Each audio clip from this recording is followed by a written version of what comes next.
So, hello then, welcome back to another Night to the Movies podcast. I'm Spy Knight, and in these podcasts, I love talking all things movies and TV, and whatever I want, whenever I want. And in today's podcast, I am talking all about Frasier, the popular American sitcom. So, let's get into it. Let's talk all about Frasier. So, over the past couple of months, over the past good few months, I have been watching Frasier a hell of a lot.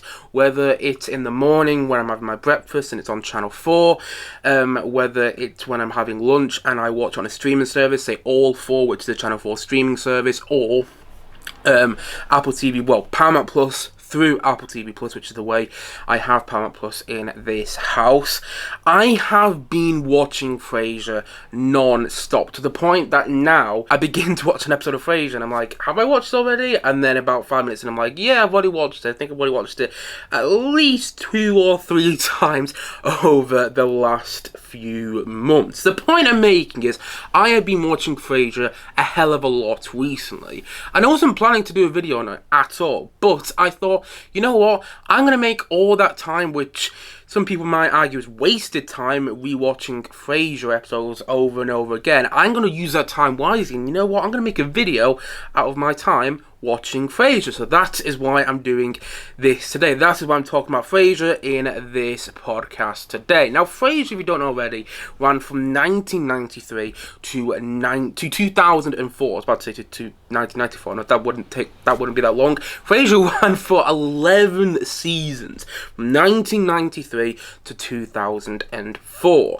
And if you didn't know as well, Frasier is a spin-off from the very famous sitcom set in a bar that you might have heard of called Cheers. Now, Cheers ran from, I want to say, 1983. Is that what it says here? Yeah, 1983 to 1993.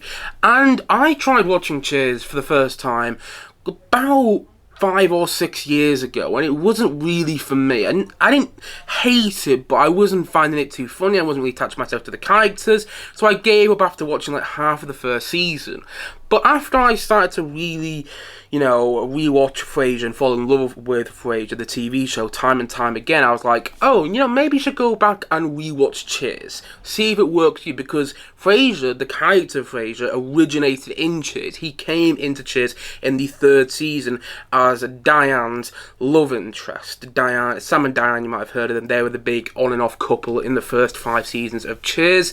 Frasier comes into Cheers in the 3rd season as a supporting character, and according to some reports that I've read, according to some sources that I've read online, Frasier was never intended to be a main character, but the character got so popular with audiences that the writers on Cheers extended his character so that he could come back in future episodes. And then basically what you had was, from like season 4 onwards of Cheers, you had Frasier becoming a main character in that show, and you had him becoming this sort of fan favourite from what I've heard. And he became so much of a fan favourite that he got his own spin-off after Cheers ended in 1993.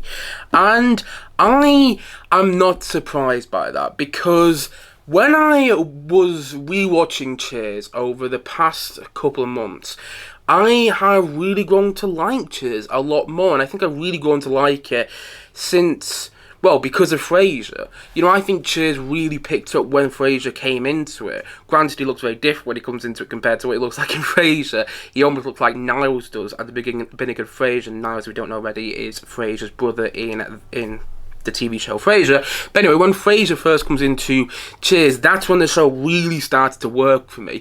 And then in season 4, when Woody Harrelson's character comes in, Woody, who's signed on here, Woody Harrelson, they wrote the part of Woody in Cheers before Woody Harrelson signed up for that role, which is kind of crazy when you think about it, the fact that the character's called Woody and the actor who plays him is called Woody, and now Woody Harrelson's gone on to do so many amazing things, in so many movies. I think he got Oscar nominations, he might have even won an Oscar. But anyway, that's neither here or there. what I was saying was, I think Cheers really got to its prime when Woody Harrelson came into it in season 4. I think that's when he came into it. If I'm not mistaken, it might be slightly wrong there. It might have come into it in season 5. But I think Cheers really hit its stride when Frasier came into it. And that is why I'm not surprised that he got his own spin-off. And here's the thing about the Frasier spin-off. Here's the thing about the Frasier TV show. For me, for the longest time, I would wake up in the morning and watch this show on Channel 4.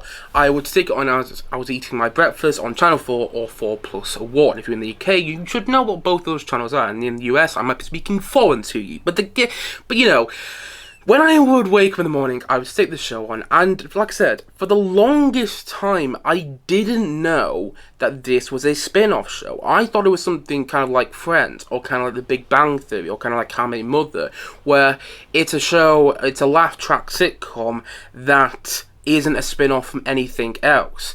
But it wasn't until, I think, about 8 years ago, because I've been watching Frasier for quite a bit of time now. It wasn't until about 8 years ago when my parents told me, oh yeah, you do realise Frasier is a spin-off from another show? And I was like, no, did not realise that at all. And then I found out that Frasier is or was a spin-off from Cheers, and many of the cast members of Cheers show up in Frasier throughout its 11-season run. Not all the characters, granted, but most of them do throughout its 11-season run. However, you don't need to watch Cheers to understand Frasier. I mean, like I was saying I didn't even know Frasier was a spin-off until a good couple of years after I'd started watching it.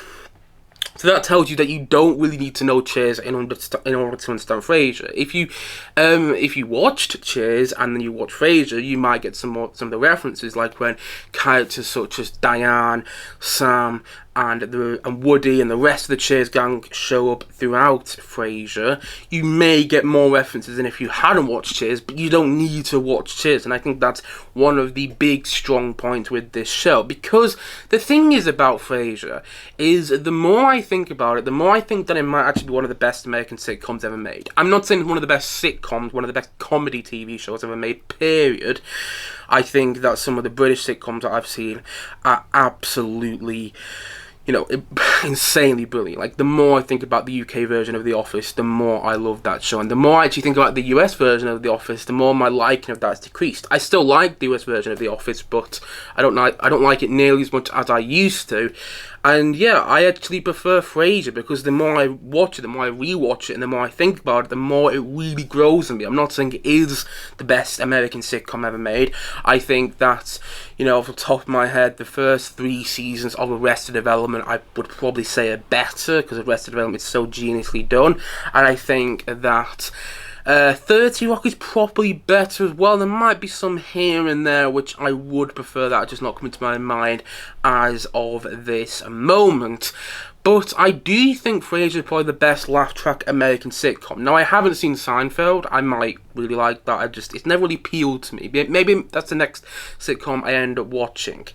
But I do think that Frasier is the best American laugh track sitcom. I think it's better than Friends, which might be a controversial opinion. But the thing is, I don't think Frasier really got its time in the sun, because it was airing around the same time as Friends. And it's a very different show than Friends. I think it's all the better for it. Friends is more accessible, and I don't mind Friends. I'm not a hater of Friends whatsoever. I'm not one of those people who fall over their feet loving it, but I think it's a good show. However, because of Friends, I do feel Frasier never really got its time in the sun, and I'm one of those people who prefer Frasier.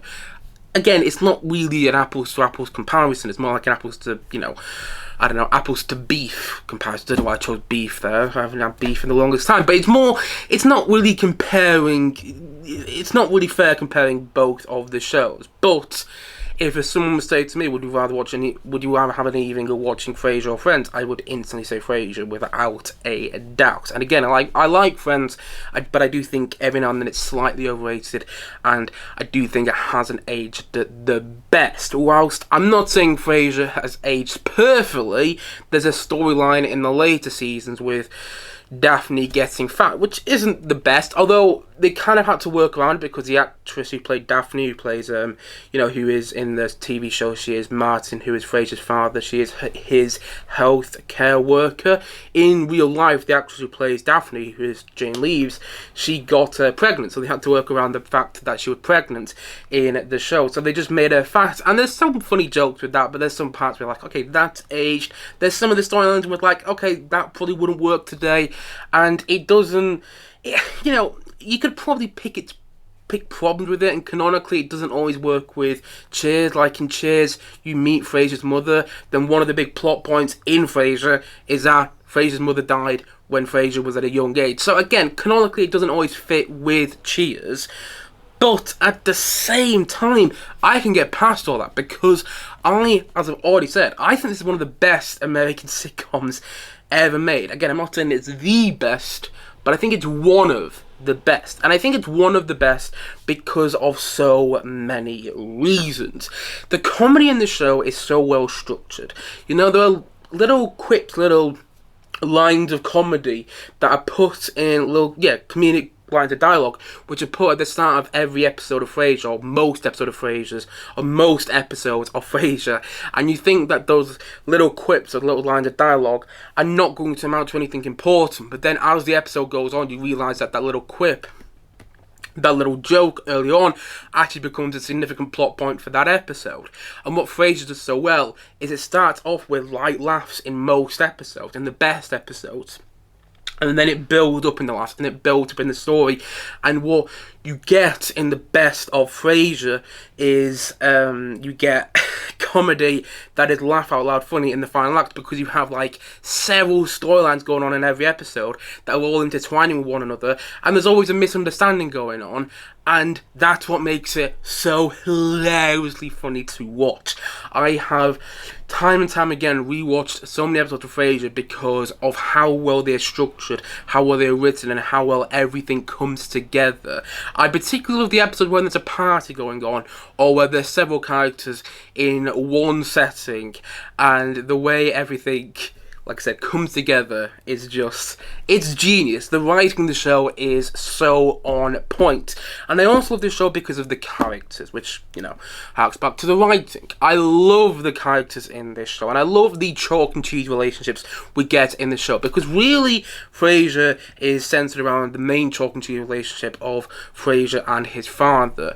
At the start of this show, you find out that Frasier is basically estranged from his father after he's been spending, over 11 years in Boston, which is where Cheers is set, and Frasier is set in Seattle. So when you get to the start of Frasier, you find out that him and his father are estranged, but he is living with his father. His father is living with Frasier in Frasier's fancy apartment because he needs to be taken care of, and that's where Daphne comes into it. Daphne is Frasier's father's health care worker, and Frasier's father in the show is called Martin. He's played by John Mahoney, and that chalk and cheese relationship, the relationship between Frasier and his father in the show, is really the thing that makes the show work. Not to say other parts of the show don't make it work as well, like the will they, won't they relationship with Daphne and Niles is very well done too, and that's another reason you keep watching the show. But I think the main reason, personally, as to why you keep watching Frasier is because of that central relationship between Frasier and his father. That is a chalk and cheese relationship done to perfection, because Martin is so different than Frasier. Martin, he was this cop, and he lived a very different life. He had a very different upbringing than Frasier did, and Frasier's quite snobby. He likes going to the opera. He goes to a wine club. He is somebody who thinks very much of himself. He's egotistical, but when those two characters are put together, there's this chemistry and this bond between them that makes for hilariously funny comedy. Makes for genius comedy, this chalk and cheese relationship. These two characters are very different than one another. Like, Frasier is very similar to his mother, but you never really see his mother in the show. She's in a couple of episodes. You see a couple of episodes where she makes cameos, but the thing is, you never really see Frasier's mother in the show because she has passed away by the time that Frasier is set. And so what you get with Frasier is a central relationship with two characters that don't really get along but have to live together, and that is the premise of the show. Frasier living with his father who's very different than him, and that's, I think, the sole reason it works, because the way that relationship develops is, well, it's hilarious to watch, and it's also heartwarming to watch. You really get to see the relationship between Frasier and Martin, Frasier's father, develop in a way that is believable, in that you believe that these two people are actually father and son. Then it helps that Niles, played by David Hyde Pierce, who is Frasier's brother in this show. Niles is Frasier's brother in the show. It helps that he's thrown into the mix because he's son of Frasier, and so he's got that sort of chalk and cheese relationship with his father as well, with Martin, and that makes for, again, just great TV, great storytelling, and great comedy at that. And on top of that, you have the romance with, well, the will they won't they. It's not really a romance until a certain point, but the will they won't they between Niles and Daphne, and that's what every comedy needs. Every great comedy needs that sort of love story, that sort of will they won't they. You know, you look at something like Jim and Pam in the American version of The Office, which harks back to Tim and Dawn in the UK version of The Office. You look at Cheers, you got Sam and Diane. You had then in the later 6 seasons, in the second half of Cheers, you have Sam and Rebecca. You know, you always have these will they won't they relationships in the best sitcoms that make you keep watching to see if they ever will. And in this show, you've got that with Daphne and Niles, or Niles and Daphne, whichever way you want to, you know, place their names around. And you know, some people might disagree with me what I'm going to say here, but I think the Niles and Daphne relationship is done better than the Sam and Diane relationship, which everybody still goes back to now, and understandably so. You know, it's a very good relationship, it's done very well in Cheers, but I think the Niles and Daphne relationship is done better in Frasier. I think that relationship is hilarious to watch, because for like the first 6 or so seasons of Frasier, you know, Niles he never he doesn't have the courage to say that he loves Daphne, and so you get these moments where Daphne will say something that Niles jumps in. I mean, I'm explaining it badly, but just the way that is done, and the way that all the comedic beats are done with Niles's, Niles's fascination, for lack of a better phrase, maybe not fascination is the right word, but Niles' love for Daphne, that's probably a better way of putting it. Niles' love for Daphne, it adds to the comedy of the show in a way that just works, and also makes you, as a viewer, want to watch the show to see if they ever end up together. I'm not going to spoil it in case you haven't seen the show, but all I'm going to say is there's a happy ending there, which is kind of a spoiler, but you know, there's a bit more to it. It's not what you think, because of the way that relationship kind of comes to a head at the end of season 7 is done very well. It's almost done to the point that you don't think they're going to end up together, and then something happens. Again, not going to say what in case people haven't seen the show yet and you're watching this video, but the romance aspect of the show is done to perfection in my opinion. And I also don't think this is one of those shows that jump the shark. So many times people say these sitcoms, you know, they jump the shark. With The Office, people say it's when Michael Scott left. With Friends, people say it's when Monica and Chandler got together. And I don't think that was the case, but there were lots of instances where people look at American sitcoms and go, okay, that is when it jumped the shark. However, I never really think that Frasier did. Some people might argue it's when, well, certain two characters get together, but I would say that the comedy still ended up being fantastic after that. And here's the thing about Frasier. All the seasons are brilliant in their own way.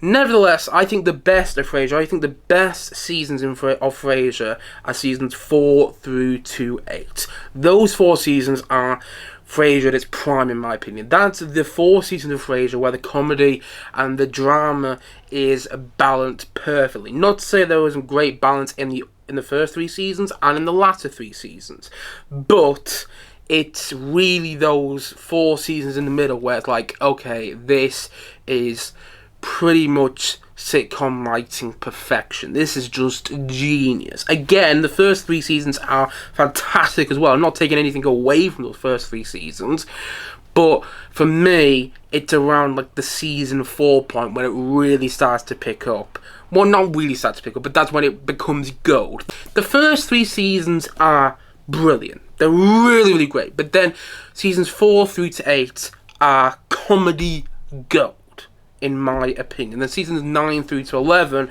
are also great, but they're just not quite as sharp as those previous seasons. Still, the fact that it ended up still being great in its latter 3 seasons tells you that there was a good standard of writing with the show throughout. I never thought that the show slipped in quality. And some may argue that something like Friends, which was going on around the same time, did slip in quality. There was a slight slip in quality towards the end of the show, and I think a way you can tell that with a show like Friends, I'm not just using Friends as the only example, loads of shows do this. When you have a clip show episode, when you have an episode where a character talking about something, and then it almost has like a best of episode where it shows funny clips from previous episodes of that show.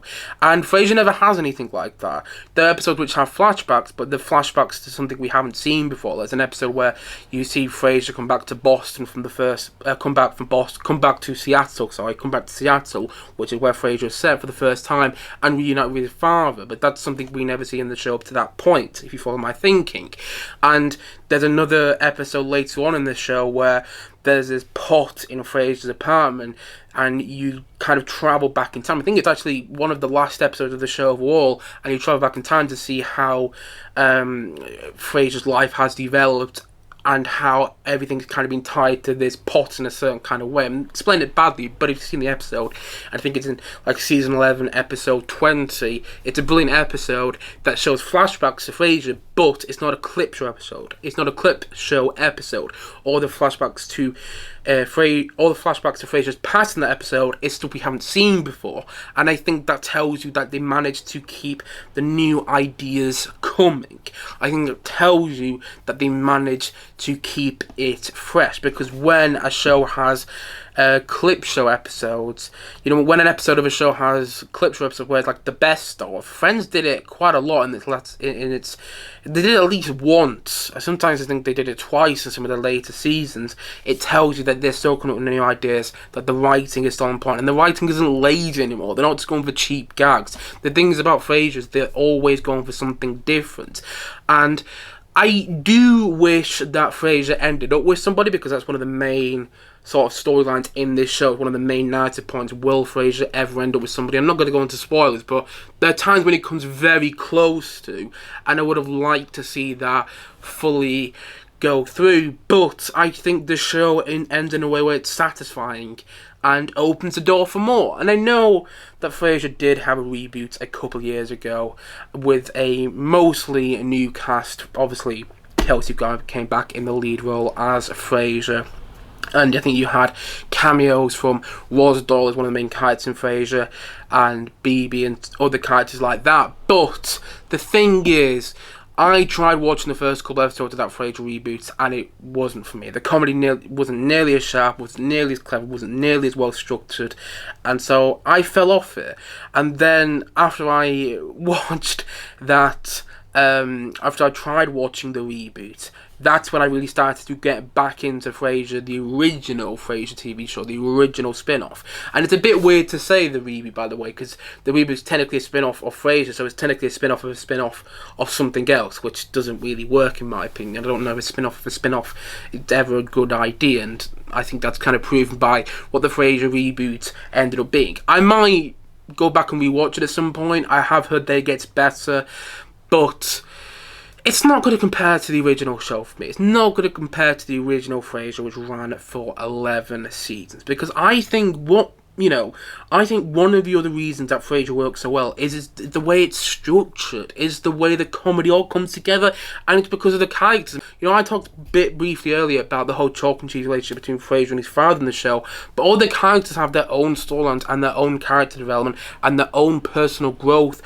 which makes for compelling and engaging watch. And that's what you want from a comedy. You want the characters to be engaging, and that's the thing. Every character, like I said, has their personal growth, and you like to see them grow throughout the show. There's still, at the end of the day, at the end of the show overall, they're still the same characters that we see them as in season 1, but they are also different at the same time. And I don't think any of the main cast in the show are bad. There's not one character in the main cast of the show I think, you know what, I could do without you. Like, Frasier is a brilliant character that, yes, he's egotistical, he's snobby and everything like that, and he looks down on people, but you still can't help but root for him, because I think of the pathos in Kelsey Grammer's performance, and also because of the way the character is written, because of personal growth. We see that character as he goes on. He is living with his father to try and reconnect with him after his father suffered an accident when he was a police officer. Suffered a fatal injury when he was a police officer, and then with Niles you see personal growth with that character, with Daphne you see personal growth there, with Roz you see personal growth there. That's the thing with all the main characters in Frasier. None of them are boring to watch, none of them you get tired of, and that's also the same with supporting characters in the show. None of them you really get tired of. There's so many supporting characters in Frasier, and the thing is, they get them all right. There's not one supporting character where they show up and you think, oh, I could really do without you. Even the supporting characters that you dislike, you're meant to dislike. They're characters you love to hate. And that's one of the other brilliant things about Frasier, that the recurring characters are all have their moment to shine and all have their own character arcs as well. Like, there's so many great supporting characters in the show of War. Bulldog, who is a sex addict, but then you do see him go through his own character arc. You see him sort of become a better man as the show goes on. BB, who is Frasier's Aiden, who's very erratic, to put it lightly. She is, well, she doesn't really have a character arc, but she's an absolute joy to watch. And just so many times to shine every single time she comes on screen. Maris, who you never really see. Actually, no.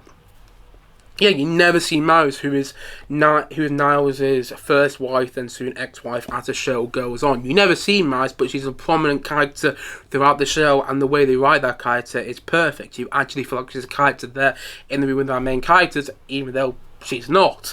And I could go on and on. All the people that work in the radio station that our main character works in throughout the show, and all these characters just pop up throughout. Lilith, who was a character that originated Lilith was a character that originated in Cheers as Frasier's first wife. She makes recurring appearances throughout the show, which are incredibly funny to watch, because she is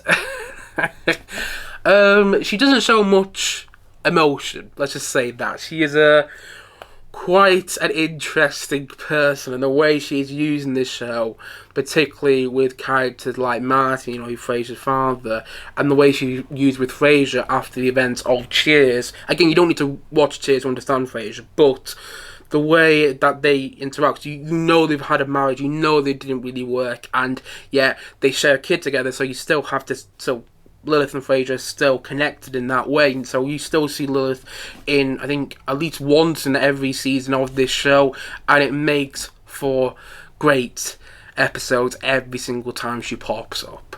Yeah, I love all the supporting and the recurring characters in the show, because they all have their time to shine. They all have their own kind of character arcs as well, and I just think, yeah, all the characters work perfectly in this show. There's not one character where you think they haven't written that character well, they haven't got that character on point. No, all the characters work perfectly. I do think they overused Daphne's mother in like season 9 of the show, or was it season 8? I can't remember off the top of my head right now. It's one of the later seasons where she's basically in every single episode. But then if they didn't use as much as they did, then you would have had one of the best guest appearances in the show, which is from Brian Cox as Daphne's father, who is he's only in 2 episodes if I remember correctly, but those are 2 of the best episodes. And seeing all these guest stars in the show all the guest stars are really well done. Like, not only the ones that you actually see on screen, but the thing is, because our main character works in a radio show in the sitcom, in Frasier the sitcom, because our main character works in a radio show, what you get is a lot of people ringing in at the start of every single episode, and you see Frasier on the radio. You see Frasier on the radio talking to these people. You see Frasier on the radio talking to these people, and you might not recognise the voices, but then at the end of every season of Frasier, it tells you who was ringing in, and you actually find out that these big guest stars, that are like, oh my god, I didn't even realise that they rang into the show. And I think in that way, there's so many guest stars in the show are done perfectly, because you don't even realise a guest stars in the show until the end credits at the very end of each season of Frasier. And yeah, you do see a lot of cameos actually in the show as well. You do see a lot of famous actors pop up here and there within the show.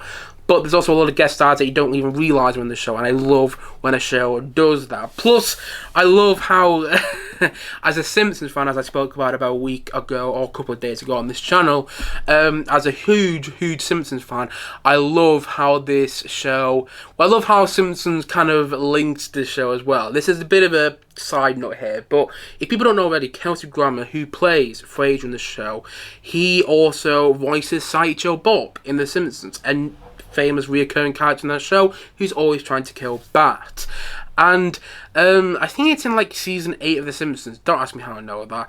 I am a little too obsessed with the Sideshow Bob episodes of The Simpsons. I really love them. But I think it's in like season 8 of The Simpsons where you meet Sideshow Bob's brother. And Sideshow Bob's brother in The Simpsons is called, I think it's called Cecil. And he is voiced by David Hyde Pierce, who plays Frasier's brother, Niles, in Frasier. And I think there's even a joke in that episode that harks back to Frasier. And then one of the later seasons of The Simpsons, when Sideshow Bob supposedly is moving next door to The Simpsons, there's a joke that Homer makes where he's like, you know, Sideshow Bob sounds like, when Bart is worried that Sideshow Bob is next door because he recognises Sideshow Bob's voice, Homer says to Bart, well, Sideshow Bob sounds like many people. He sounds like Frasier from Cheers and Frasier from Frasier. And that's because it is Frasier from Frasier. It is the same actor. And I think it's like season 17 of The Simpsons. You meet all of Sideshow Bob's family. And Sideshow Bob's father is voiced by John Mahoney, who played Frasier's father in the show. So all these links, these sort of intertextual, in-reference links to Frasier with The Simpsons, which The Simpsons has always done perfectly, which adds to my enjoyment in Frasier. And the thing is, when I do watch Frasier, a lot of the times I am hearing Sideshow Bob's voice. You know, there's quite a few times when I'm like, oh yeah, because Sideshow Bob was my first exposure to Kelsey Grammer as an actor. Whenever, well, not all the time, but, and not even most of the time, but there's sometimes when I'm rewatching Frasier and I'm like, that's Sideshow Bob. And that's another thing I love about it. Plus, I love whenever it's like a black screen, you get a bit of writing that sort of sets up the scene to come. And I think that the laugh track is earned with this show. It's not one of those shows like How I Met Your Mother, which I think is an okay show overall. I think it had a really bad ending, but it's an okay show overall. Not terrible, but not great. The thing is about How I Met Your Mother, you could tell that the laugh track was put in post-production, but I don't know if this was the case, but it actually feels like that. It feels like Frasier was shot in front of a live studio audience. I know Cheers was, but they don't. At the start of the episode of Cheers, it says Cheers is recording in front of a live studio audience. Whilst with Frasier, it doesn't say that, so I don't know if it's certain if it was recorded in front of a live studio audience, but it feels like it was. And I think it's earned in that way. It doesn't feel like, you know, sometimes I watch an American sitcom that has a laugh track and I'm like, are the producers of this show holding up signs to the audience saying, laugh at this line? I do sometimes think that when I'm watching something like The Big Bang Theory, because it's just not that funny. I haven't watched The Big Bang Theory in a long time. But, you know, you get the point I'm making. Whilst with Frasier, I don't ever feel that. I don't ever feel like the producers are holding up a sign saying, laugh at this joke. I feel that all the jokes get the right laugh, and I feel that the laugh track doesn't take away or doesn't add to the comedy. There's this thing that apparently laugh tracks can make you laugh. They're designed to make the audience at home laugh to the jokes, and a lot of the times that doesn't work for me, but the laugh track doesn't bother me when it comes to... But in the case of this, in the case of Frasier, the laugh track doesn't bother me, which sounds like a small thing, but it's a really big thing because most of my favourite comedies do not have laugh tracks on, because I do not like laugh tracks at all. Like when someone characters a joke in a sitcom and you get this laughing from the, you know, supposed audience, a lot of the time I'm just like, oh, this kind of taking away from the enjoyment of the comedy for me. But that doesn't happen with Frasier. And I think it's because Frasier also knows when to turn it off. Not all the time do you get jokes in Frasier. There are episodes where, yeah, there are certain storylines in episodes where they turn it off. They turn off the comedy and you just get this dramatic moment which becomes important. There's an episode where Martin meets the person who shot his leg, and it's like, wow, that's quite a... Yeah, he has to decide whether to let the person who shot his leg out of prison. There's that storyline in that episode is done very well, and makes for some great drama in there too, which is what you need with the best comedies. You need good drama in there. You can't just have joke after joke after joke after joke after joke, and you don't really want jokes and dramatic scenes as well. Let's just let the dramatic scenes speak for themselves, you know? And I think that's what Frasier does perfectly. And the thing about Frasier is that it balances comedy and drama in a way that just makes for such compelling and such engaging and such funny TV. I absolutely love Frasier, hence my rambling on in this review today. And if you haven't checked out the show, do give it some time. I do think, you know, it might take a little bit of time to get into, but I really think that it will grow on you, all the characters will grow on you, and it will be time worth spent, because this is a sort of sitcom where the comedy is layered, it's structured, and it works in a way that you almost don't see coming, and you can't help but laugh at because of the setup and the payoff, which ends up feeling worthwhile, which ends up feeling worthwhile, which ends up being hilarious, and which ends up making for some absolute classic comedy. Yes, some absolute classic comedic TV episodes. So yeah, I love Frasier, and so all in all, if I was to give a rating to Frasier, which I wasn't planning to do in this review today, but if I was to give a rating to Frasier, which I'm going to do now anyway, I would probably say that it's a 10 out of 10. Yeah, I'm going to give it a 10 out of 10 because I'm feeling generous in this review today. I have my nitpicks here and there, but I can get past that because at the end of the day, what you want from a sitcom is to laugh. What you want from a comedy is to laugh. And Frasier does that in every single episode. You know, there's not one episode where I watch it and go, that wasn't too funny. I laugh myself silly with every single episode of this show. And in my opinion, that is what you want from a comedy. And there's so many reasons that I laugh in every episode of Frasier. And those reasons are the reasons I've talked about in this review today. And there's so many reasons that I keep going back to rewatch Frasier, because of the way it's written, because of the drama, because of the drama, because of the storylines, and because of just how fun it is to watch. You know, it's one of those shows that shouldn't really work, but I think it ends up being better than Cheers because it develops the Frasier character in a way that you can't help but just, you can't help but love. At least I couldn't help but love anyway. Yeah, I love Frasier, and it's one of my favourite American sitcoms. Heck, I may even say it's one of my favourite sitcoms of all time. Probably my top 10 favourite sitcoms of all time. I love it! And so, all in all, as I've already said, as I'm going to say once more in this podcast today, Frasier is a 10 out of 10 from me.